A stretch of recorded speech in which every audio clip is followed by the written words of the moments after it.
We've arrived today on the outstanding lofts in England. In my recommendation, the best lofts in England at international level, world-class level, of LUNT and Green of Manchester. Their performances over the last 18 years are world-class. As good as any loft in England, absolutely awesome. Right then, Les, when did you actually get involved in pigeons with the outstanding partnership what exists at this moment in time? Well, we've been friends for the best part of 30 years, and we've been all brought up with pigeons. We had pigeons in our blood since we were children, in our early teens, all of us. But we got together, like I said, we've known each other a long, long time, and we got together a partnership in the back end of 1994. And we raced our first races together in 1995, was it? Yeah. And since then, really, well, we had good pigeons then, Steve. We had, well, decent pigeons. Yeah. But we made a conscious decision to really start to scour the continent and find better pigeons. We believed that the better pigeons were in Belgium and Holland. So we set about, we put a little advert in some Dutch magazines and the Belgian magazines, yeah, asking people if they had any back copies that we could buy from them. We got a reply to our advert. One guy in Holland had 25 years of NPO magazines, every single edition for 25 years, and he was willing to sell them. So we made a price, went over and bought them, brought them back, scoured them all winter, mainly Gary to be fair, and he came up with a few names. Nothing to do with advertising, nothing to do with hype, it was solely looking at the result pages. After 2 or 3 months, he come to me and Ray and said, listen, these are the guys we've got to find. There was like, not household names by any standards, you know, some of them we'd heard before. And we went over there, made an introduction, went to see them. Some of the pigeons we liked, some we didn't like. But it basically, we had an idea of what we wanted. We had the ideal pigeon. I'm brought up with these two. I'm a lot younger than these two, as you can see. But I was brought up with them, and our ideals in pigeons are very much the same. So we had our perfect pigeon, our ideal pigeon in our mind's eye. We knew exactly what we wanted. So we went from loft to loft to loft, looking for the pigeon we defined as good pigeons. Once we were happy with everything, we'd done our own work, never brought any pigeons in on a whim. We'd done a lot of homework, done a lot of background research. Once we were absolutely satisfied with everything, we then decided to invest some money. We bought as many of the best pigeons as we possibly could, direct children, from the best breeders, from the best performers, and when we could, we actually bought the performance pigeon themselves. We went to a few different lofts, like I said, always looking for the ideal pigeon, the same stamp, the same type, the same balance, the same wing structure, everything had to be very, very similar, although different bloodlines. And from 1995 onwards, that's what we've done every single year of our lives. And that's created what we consider to be probably the best team of pigeon we've ever had. Over 18 years, Steve, we've been through a lot of pigeons from a lot of top fanciers. But I think our fortunes really turned when we started Northern Premier Auctions in 2002. Because then we opened doors that wouldn't necessarily have been open to us ordinarily. Because we were doing sales for these people, we got to know knowledge about their pigeons that probably no one else would have got. Because they were giving us their breeding details, all their books, because we compiled all the sales lists. And by doing that, we got an insight to their best lines. And it becomes evident, when you're listening to somebody, you only really get less than a quarter. When you leave someone's house, you forgot a lot about what you spoke about. Certain things stay in your mind, but when you've got it there in black and white for weeks and you're doing all the writing, doing sales lists, a hell of a lot sticks in your mind, and that lot becomes really prevalent. And then when we've done that, we've had the pigeons over, looked after the pigeons for about 6 weeks before the auctions, and we've had a massive chance, the three of us, to go through them pigeons on a daily basis and pick out certain individuals, certain nice pigeons, look at the breeding lines, and we've made a decision to go to our own auctions and buy pigeons at every sale we've done.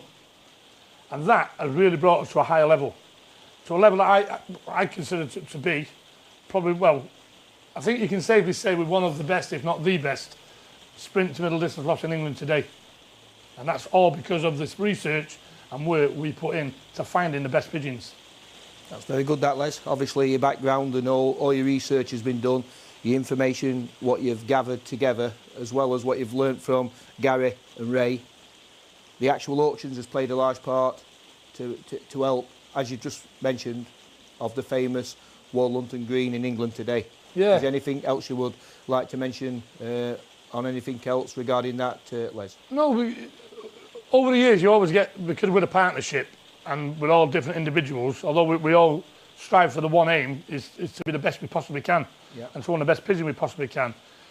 We're just not three normal guys who, we're not a stud, you know, we're not big time, we're not got big elaborate lofts. We have a small team of pigeons that we absolutely work. You know, they're not here because they've got fancy pedigrees from any big name lofts, commercial lofts. We've been to the biggest names in the game, and sometimes their pigeons haven't suited us. And commercially wise, you might be better off keeping them pigeons. But that's not what we were about. We were about being the best we could possibly be at performing. And our level has gone higher and higher, the better pigeons we've kept that suited our systems. The pigeons we've kept are always the same, consistent pigeons, have the same balance, the same type, the same wing structure, the same eye correlation, everything about them is virtually the same, different bloodlines. But we've combined them bloodlines to form a performance team of pigeons, not a commercial team of pigeons, a team of performance that can win from the first race to the last.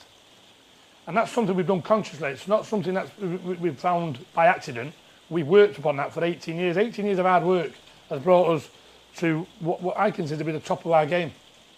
Can you explain then, Les, exactly how many average first feds you've had in over the last 18 years? Yes. And what your best performances on your higher level to make, like you've took previously, is it first 20 in 20 together, maybe the first 20 in the combine? We've been fortunate over the years, Steve, where we've had some real good races. And funny enough, as we've compiled the information for the auction, you kind of reliving a lot of the past performance, what you kind of forgot about, you know, over the years. But we've been looking up every year since we've been partners, since 1995. We've been the Premier Prize winners in every single federation we flew in for 18 years. Some of our proudest achievements, I would think, was probably winning 10 RPLA awards. Some of the records we've set over the years, excuse me, was probably winning the first 35 in the combine was a massive achievement. Winning the first 8 positions in the national twice was something we're very proud of. Being the only people ever to have the first 10 in the 3 counties combine is another achievement we're proud of. Taking the first 7 with all birds against almost 6,000 pigeons. Winning channel races from like maybe 600 kilometres against 8,000 birds when the pigeons have been in a basket 4 and 5 days through bad weather. Tells us the pigeons have done the job and not us. You know, we've generally got good pigeons. We're the only people ever to win the Central Lancashire Combine, which is the biggest organisation in our area, 3 weeks in 3 consecutive weeks. No one else has ever done that. There's only 5 races anyway. So you've got 350 members or more trying to win them 5 races. And this year, of all years, in North East winds, that have been probably the toughest year, we're the only people in 5 weeks racing. We were second in the first one. We won the next 3, and we were 13th in the 5th one. No one can match that. No one can ever get close to it. Things like that on a day, but we've won an average of, what do you think, 40 firsts every year. 40 first prize every year. And we've averaged about 11 or 12 first federations every year since we started. That's awesome. Now, I don't know anyone in England who can match that. I really don't. There might be someone out there who might challenge that, but I'd say I can say that without fear of contradiction. I don't think anyone could. Not for the last 18 years. That's just showing you the actual excellent performance pigeons you've got and the excellent bloodlines, which has made the actual the backbone of your pigeons as a family through yourself, Gary and Ray, awesome. And that's why the pigeons have come through to be at world-class level at the Lofts of LUNT Greens in Manchester. One thing we learned pretty quickly, Steve, when we became partners, although we were winning with our very early pigeons, we weren't consistent. You know, we'd win one week and you might be behind the next week, or you get one pigeon on its own and wait 2 or 3 minutes for the next pigeon. But as we introduced pigeons from better fanciers and better pigeons, our system didn't change, but the performances really, really rose. And that was solely down to the pigeons we were bringing in. So between the 3 of us, and we're not stupid, we quickly learned that the better the class of pigeon we're bringing in, the better our performance are becoming. Now, I know that's an easy statement to make, but a lot of people get carried away with the pigeons in the loft. We really, really got awoken to the fact that the better pigeon we were bringing in, our performances, we weren't getting one pigeon. We were getting 6s and 7s and 8s all on the same time. and we wasn't winning 1 week behind the next. We won the federation 10 weeks on the trot, which has never been achieved since or before. But we weren't just winning it, we were taking the first 12 into a T3, not on electronic timing. The old T3 taking the rubbers off. We were taking the first 12, 4 weeks on the bounce. And then the first 10, the first 9, the first 7. And then I think our biggest achievement was, obviously you get levelled at them, they must be in a good position. We joined 2 federations 1 year. We were the furthest east in one and the furthest west in the other. And on 7 consecutive weekends, we won both feds. And it's impossible to be in the best position for both feds on the same day. And yet it didn't seem to matter.